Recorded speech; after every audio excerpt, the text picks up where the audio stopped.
अस्सलामुअलैकुम। चलिए आज हम लोग एक अगला मजमून देखेंगे आर्यभट्ट है।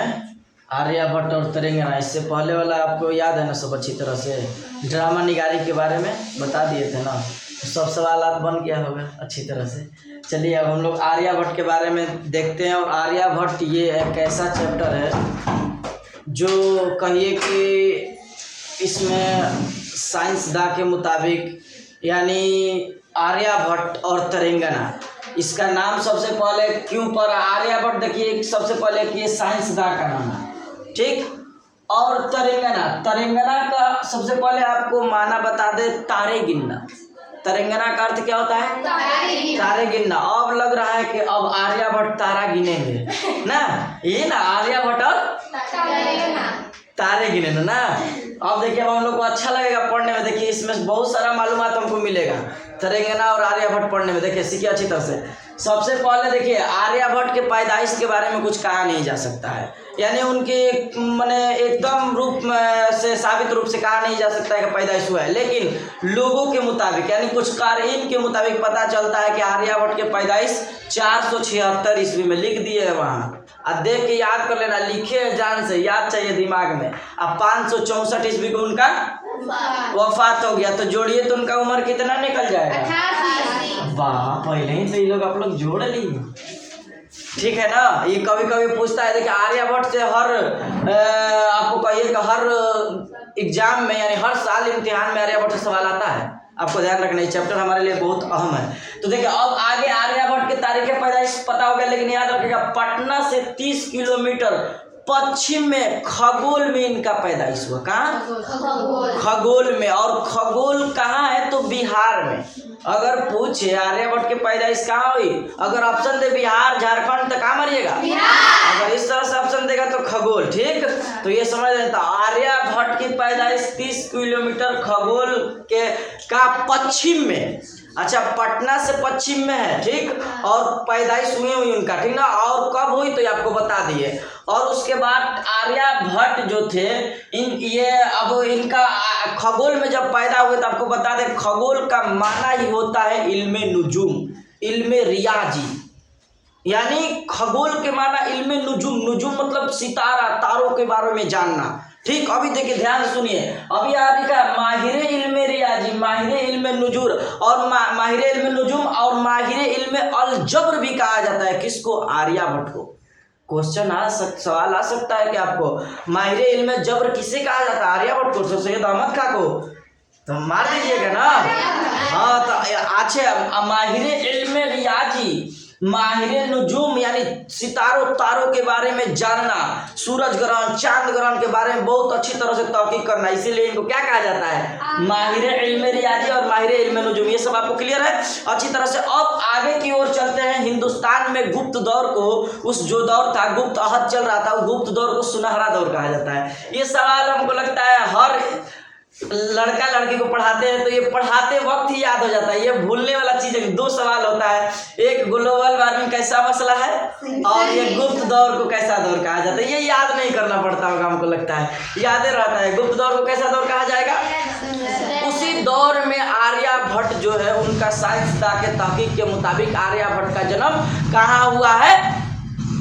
खगोल में। कहाँ? तो पटना से 30 किलोमीटर पश्चिम की तरफ। और उस दौर के जो लोग थे साइंसी एतबार से बहुत तहकीक करना जानते थे, उसमें तहकीक करके उसको निकालना, अच्छी तरह से देखना जांचना। उस वक्त में साइंस का बहुत ही इस पर गौर फिक्र थे, किस तरह से तारा सितारा था है और उसके बारे में जानना बहुत इंटरेस्ट रखते थे।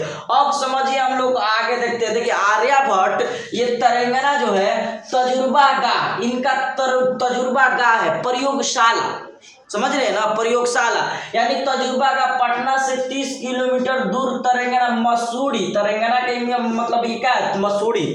आपको ध्यान रखना है मसूरी ही तेलंगाना। और उसके बाद ध्यान रखना है पटना से 30 किलोमीटर दूर दक्षिण यानी दक्षिण जुनूब में, कहाँ स्थित है ये? पटना से अच्छा पैदा हुए पश्चिम में, और ये 30 किलोमीटर इधर कहाँ रहे? तो तजुर्बा का यहाँ पता चला कि पटना में तजुर्बा का यानी प्रयोगशाला बनाए अपना, उस वहीं से ये अपने तारे सितारों के बारे में अच्छी तरह से तहकीक करने के लिए ये बनाए। ठीक, आगे समझिए। और ये आर्यभट्ट जो जहाँ तेलंगाना कायम किया, वहीं से एक किताब लिखे जिसका नाम था आर्य सिद्धांत और तंत्र।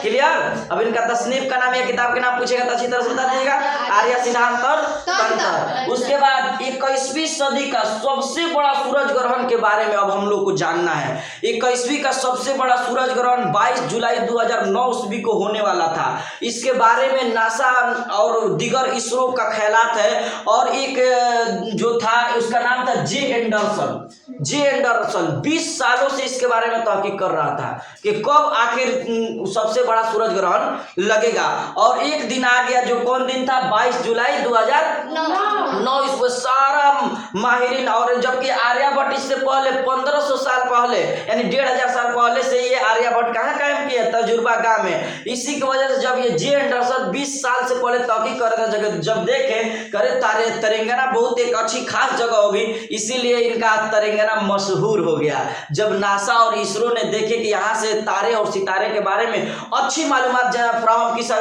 जा सकती है, क्योंकि तेलंगाना जो एक ऐसी जगह है जहाँ से खुली आसमान, खुली फिजा अच्छी तरह से देखा जा सकता है, यानी उसमें आसमान एकदम साफ नजर आता है, जहाँ से वहाँ से तहकीक सूरज और चांद के बारे में किया जा सकता है। इसीलिए लगता है कि अपना तजुर्बा का कहाँ कायम किए होंगे? तेलंगाना में। ये आपको अच्छी तरह से क्लियर हो गया क्यों किए होंगे। उसके बाद देखिए आर्यभट्ट जो थे, अब लगने वाला 21वीं सदी का सबसे बड़ा सूरज ग्रहण कब लगने वाला है? 22 जुलाई 2009 ईस्वी को, 1900 में हम लोग जा रहे हैं। अब ध्यान रखिए कब लगने वाला है? 5:29:58 5:29:58 पे लगने वाला है। आप ध्यान रखिए, सबसे पहले ग्रहण, सूरज ग्रहण लगने वाला है, सबसे बड़ा सूरज। देखिए बता देते हैं, सबसे पहले ग्रहण का माना होता है, आपको बता दें सबसे पहले, ये लिख लीजिएगा, पूछता है कभी कभी। ग्रहण का माना होता है पर्दा पड़ जाना, ठीक ना? ग्रहण का मतलब क्या होता है? माना पर्दा पड़ जाना। आपको याद रखना है ग्रहण का माना क्या होता है? पर्दा पड़ जाना, ठीक ना? आपको अच्छी तरह से याद रखना है ग्रहण का माना क्या होता है? पर्दा पड़ना। अब देखिए सबसे बड़ा सूरज ग्रहण जो 22 जुलाई 2009 ईस्वी को होने वाला है, इसके बारे में ख्यालात जाहिर किए तो अब सोचे कि इसके लिए जगह सबसे अच्छा कौन रहेगा? तेलंगाना रहेगा। आपको बता दे कि आर्यभट्ट के जो बारे में चर्चा चल रहा है तो कुछ बता दे। ये देखिए जिसको कहा जाता है उर्दू में नजामे इशारिया, ये क्या है? पॉइंट है ना, जो मैथ में आप लोग पढ़ती हैं, निकालती है आंसर, बड़ी दिक्कत वाला काम है ना, बड़ी परेशान कर देता है किसी को। और जिसको समझ में आ जाता है भून भून उड़ा के जीरो लगा लेती है लोग। ये देखो दोनों समझ में आ रहा है ना, कितना अच्छा है, दोनों से मैथ है। देखिए मैथ के बारे में आर्यभट्ट आगे, तो ये पॉइंट और जीरो के बारे में सबसे पहले आर्यभट्ट ने ही क्या किया? उसका तस्वर पेश किया था, ठीक ना? आर्यभट्ट ने पाइथागोरस की भी रहनुमाई की थी। लीजिए पाइथागोरस प्रमेय जानती है ना आप लोग, अच्छी तरह से आप लोगों को पता होगा। तो ये किसकी पाइथागोरस की रहनुमाई किसने की थी? आर्यभट्ट ने। और आर्यभट्ट के बारे में यूं ही कहिए कि इनको फरामोश नहीं किया जा सकता है। आर्यभट्ट एक ऐसे साइंसदान थे जो पृथ्वी जो है, जमीन हमारी चक्कर लगा रही है किसकी? सूर्य के। ये आर्यभट्ट ने बताया था कि पृथ्वी अपने ध्रुव पे क्या करती है? चक्कर लगाती है। आर्यभट्ट को कम समझा जाएगा क्या? ये आर्यभट्ट है, देख रहे हैं, साइंस में भी काम आ रहा है, मैथ में भी काम आ रहा है, उर्दू में तो काम नहीं आ रहा, तो समझ रहे हो? तो ये आर्यभट्ट अब आ जाएगा दशमलव या नजामे आशारिया या सफर या जीरो का खोज किसने किया था? तो क्लियर है ना आर्यभट्ट के बारे में। और कुछ छूटे तो सवाल हम लोग देखेंगे तो याद हो जाएगा। अब देखिए ग्रहण, सबसे बड़ा ग्रहण लगने वाला है कब? 21वीं सदी का सबसे बड़ा ग्रहण 22 जुलाई 2009 ईस्वी को लगने वाला है। 5 बज के देख रहे हैं ना तो भुला रहे हैं, अब ऐसे बताएंगे तो नहीं भुलाएंगे। 22 जुलाई 2009 ईस्वी को सबसे बड़ा सूरज ग्रहण लगने वाला है। 5:28:29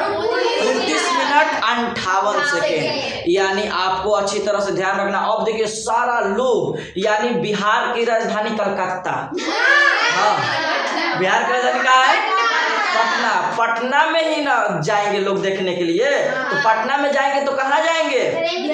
तेलंगाना। और खास करके तेलंगाना में एक वो महल बनाया गया था, अस्पताल, जहाँ लोग वहाँ ठहर सकेंगे और वहाँ से इल्म नुजुम जब ग्रहण लगेगा तो लोग वहाँ का सही से उन लोग का इंतजामात था कि वहाँ से ठहरेंगे और जब ग्रहण लगेगा तो देखेंगे। और सारा दुनिया में ये खबर फैल गई कि सबसे बड़ा ग्रहण कब लगने वाला है? 22 जुलाई 2009 ईस्वी को। याद हो जाएगा आपको अब तो अब सभी लोग दुनिया में मशहूर हुआ और सभी लोग वहां पहुंचने वाले हैं। कहाँ? पटना से 30 किलोमीटर जुनूब यानी हाँ, भुलाना नहीं है। और आर्यभट्ट के बताइए ये तजुर्बा का कायम करना ये लग रहा है कामयाब हो रहा है ना।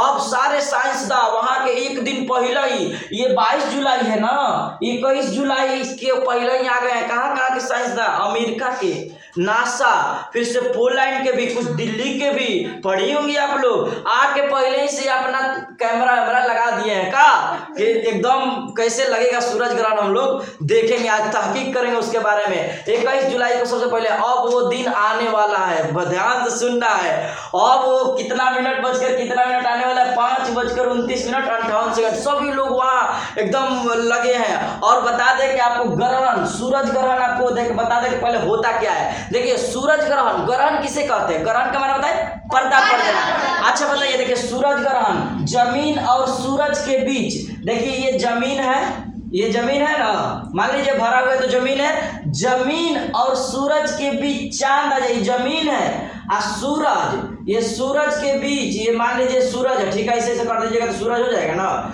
इसके बीच में देखिए क्या कर रहा है, जमीन और सूरज के बीच चांद आ जाए, बीच में क्या घुसा दीजिएगा, तो ये क्या हो जाएगा? सूरज ग्रहण। अच्छा ये बताइए कि रहता है जमीन और सूरज के बीच, जमीन है, हम लोग आज सूरज को देख रहे हैं तो बीच में कुछ दिख रहा है? नहीं दिख रहा है। उसी बीच में अगर चांद आ जाएगा तो क्या होगा? समझ में आ रहा है कि नहीं आ रहा अच्छी तरह से? यानी जब सूरज ग्रहण कब होगा? तो जमीन और सूरज के बीच चांद आ जाए, जमीन ये पृथ्वी और सूर्य के बीच में जब चांद आ जाएगा तो क्या होगा? सूरज ग्रहण। ये देखिए, ये मान लीजिए जमीन और ये मान लीजिए लास्ट में क्या कर रहा है? चांद। तो ये चांद बना लीजिए और यहाँ क्या कर दीजिए? सूरज। ये क्या है? सूरज, जमीन, तो ये जमीन, ये क्या है? सूरज। सूरज के बीच में ना चांद को आ रहा है तो यहाँ सूरज ना होगा। तो ये आपको अच्छी तरह, जब बीच में चांद है तो क्या होगा? सूरज ग्रहण। ठीक। अब देखिए आप ही सोचिए कि हम लोग जमीन है, जमीन से सूर्य को देखते हैं तो कुछ बीच में नहीं है, अगर जैसे ही बीच में चांद आ जाता है तो क्या कहेंगे?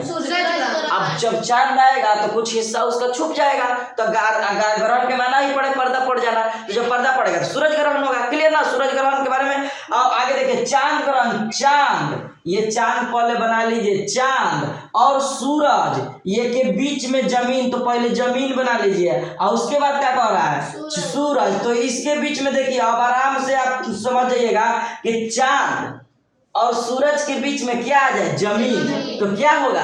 चांद ग्रहण। चांद ग्रहण कब होगा? जब चांद और सूरज के बीच में जमीन आ जाए। यानी कुछ रात आए, एक आपको पहले बात बता दे, चांद के पास तो अपनी रोशनी नहीं है, वो तो सूर्य के प्रकाश से चमकता है, आपको पता है ना प्रकाश। अरे उसमें बताए थे आप लोगों को, लिखवाए भी थे, याद होगा ना, जब प्रकाश का परिवर्तन चल रहा था तो उसमें आपको पता है कि चांद के पास अपना रोशनी नहीं है। तो रोशनी जब इसका नहीं है तो चांद सूरज के बीच में क्या है? जमीन। तो बताइए ये जब वो चांद दिखेगा? चांद दिखेगा नहीं, कहा कि ये सूरज को जमीन क्या कर रहा है? अब जब सूर्य के प्रकाश जब चांद में नहीं पड़ेगा तो कैसे दिखेगा? तो चांद ग्रहण और सूरज ग्रहण आपको अच्छी तरह से मालूम हो गया ना कि चांद ग्रहण कब लगेगा और सूरज ग्रहण कब लगेगा। ठीक है, ये सूरज ग्रहण और चांद ग्रहण के बारे में अच्छी तरह से आपको मालूमात हो गया, कब सूरज ग्रहण लगेगा, कब चांद ग्रहण लगेगा, अच्छी तरह से हो गया। एक बार और देख लीजिए, जब जमीन और सूरज के बीच में चांद आ जाए, फिर से चांद और सूरज के बीच में जमीन आ जाए तो चांद ग्रहण और सूरज ग्रहण। अब देखिए, अब ये 22 जुलाई 2009 ईस्वी और 5:29:58 पे सूरज ग्रहण लगने वाला, सबसे बड़ा सूर्य ग्रहण लगने वाला है। सभी लोग आए हुए हैं बिहार की राजधानी पटना में। उसके बाद सभी लोग अपना अपना एकदम अच्छी तरह से लगाकर एकदम।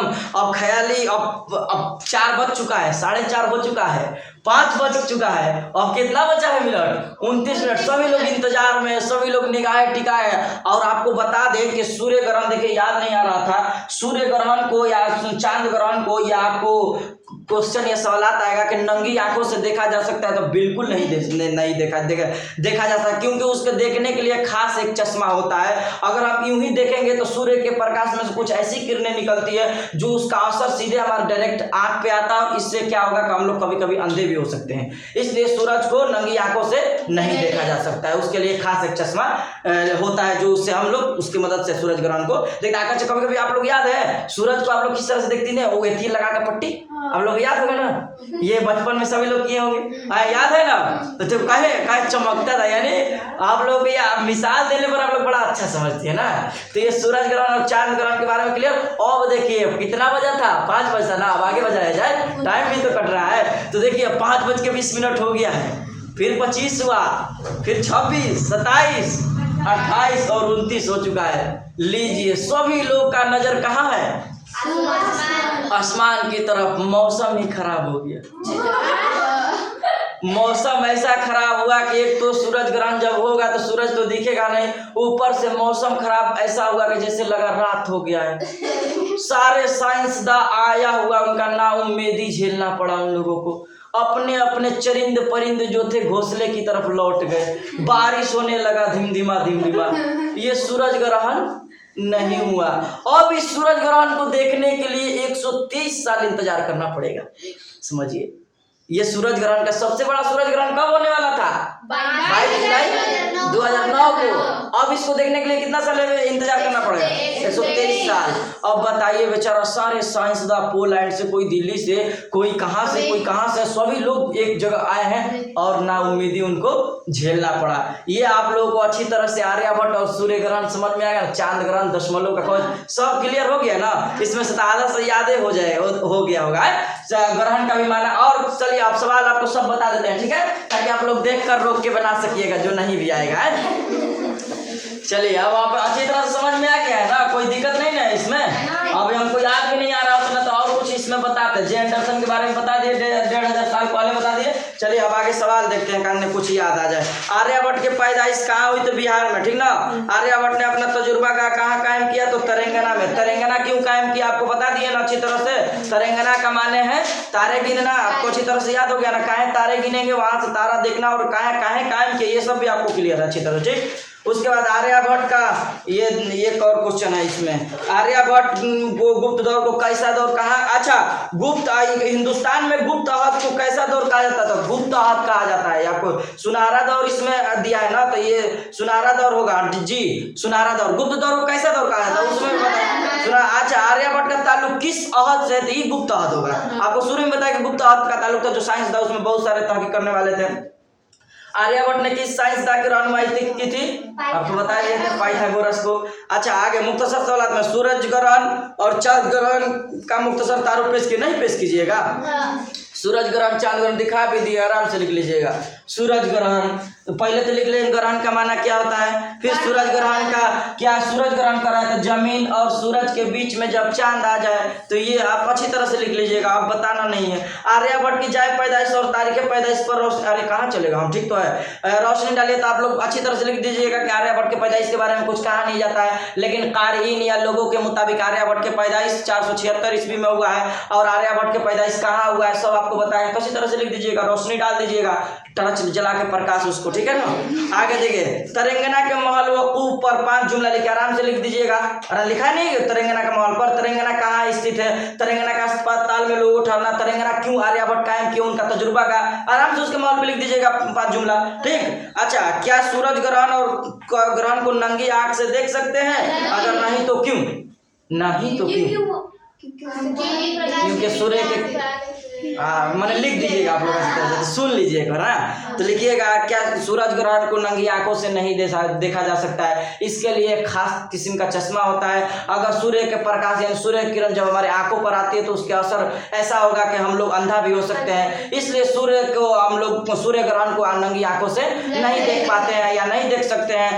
और उसके बाद बहुत सारा इसमें बात भी डाल दीजिएगा, क्यों नहीं देख सकती हैं, क्योंकि ये डायरेक्ट जो हमारे आंख के किरणों पर पड़ेगा, और आंख जब पड़ेगा तो इससे क्या होगा, हम लोग अंधा भी हो सकते हैं। तो ये लिख लीजिएगा।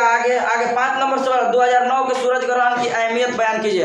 तो बताएं ना सूरज ग्रहण के 2009 की अहमियत। जे एंडरसन से 20 साल से पहले इसका तहकीक करने के बाद जब सब लोगों का पता चला कि 22 जुलाई 2009 ईस्वी को लगने वाला इतना बज के इतना मिनट, सारे दुनिया में ये खबर फैल गया और सारे लोग 2009 ईस्वी को पटना यानी बिहार की राजधानी चले गए और 30 किलोमीटर अंदर कहाँ गए, तेलंगाना में, और सभी लोग वहां के सूरज ग्रहण को वास्ता हुआ। ग्रहण हुआ भी बेचारा, शाम हो गया, ऐसा लग रहा है एकदम सारा चरिंद परिंद अपने घोंसले की तरफ लौट गया। हम लोग कितना बढ़िया से इंतजार कर रहे हैं कब कैसा लगेगा, कैसा ग्रहण होगा। लीजिए, तो हुक्म नहीं किया, ठीक है, बारिश होने लगा था, ठीक है, तो ग्रहण नहीं हुआ। तो ये ग्रहण को देखने के लिए आपको कितना साल तक इंतजार करना पड़ेगा, 123। उसके बाद ये तवील सवाल है, आपको अच्छी तरह से बना लीजिएगा। सूरज ग्रहण और चांद ग्रहण के असबाब पर तफसीली रोशनी डालिए, आराम से डाल दीजिएगा रोशनी। आप लोग बना के लाती भी हैं, बताना भी नहीं पड़ेगा, जो गलती होगा उसमें आपको सुधार देंगे, अच्छी तरह से सही कर दीजिएगा, ठीक है। तो आज के लिए आर्यभट्ट के बारे में हम लोग जाने और अच्छी तरह से समझ लिए, तो ठीक है, आज के लिए हम लोग इतना ही रहने देते हैं, फिर हम लोग अगली वीडियो में मिलेंगे, ठीक है। अस्सलाम वालेकुम।